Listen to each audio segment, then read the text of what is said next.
This question's with regards to red zones. Rosa, do you have a map of what's considered red zones for lenders or a rough idea? What I can tell you is typically the A lenders, if you're putting 20% down, more and more of the lending institutions, if you're hitting those red zones, are going to want to insure it. And more lenders, regardless if you're inside a red zone or not, are going to insure through one of the insurers.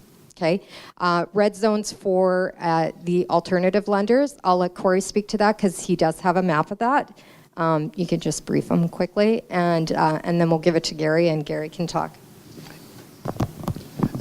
So theoretically, our red zone that we have, we are going to look at some of the areas case by case.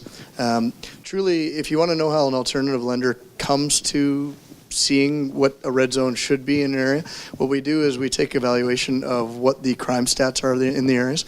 So those stats are actually available on, if you Google it, you could find it, and they have little symbols that shows you what occurred in what areas and that sort of stuff. So a combination of that, and basically we have trusted appraisers in the city where we get them to drive us around and say, okay, where should we and shouldn't we lend? So basically our zone that we generally will not look into would be running down Portage Avenue to Arlington, straight up Arlington to McPhillips. We jump over, or sorry, to Notre Dame. You jump over and go up McPhillips to Church.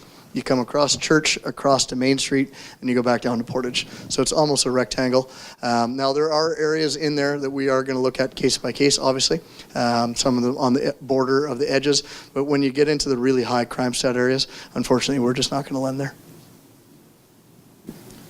But Gary will. My red zone's a little smaller. I used to own those houses. I would like to know the track record of the person I'm lending the money to. There are some places I won't lend money in. Probably the 500 block of Magnus, when there's 3 or 4 murders a week, it's kind of not the right block to be in.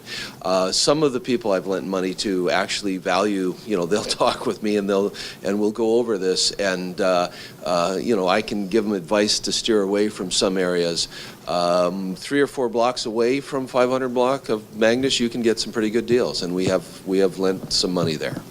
So it is case by case still, but it is a little bit smaller. But you're going to have to bring something to it. I mean, it would be nice if a B lender would help you out, but if you have the equity, and the prices are attractive, like you can get houses for $40,000 and put in $15,000 and sell it for $115,000. So it's still doable.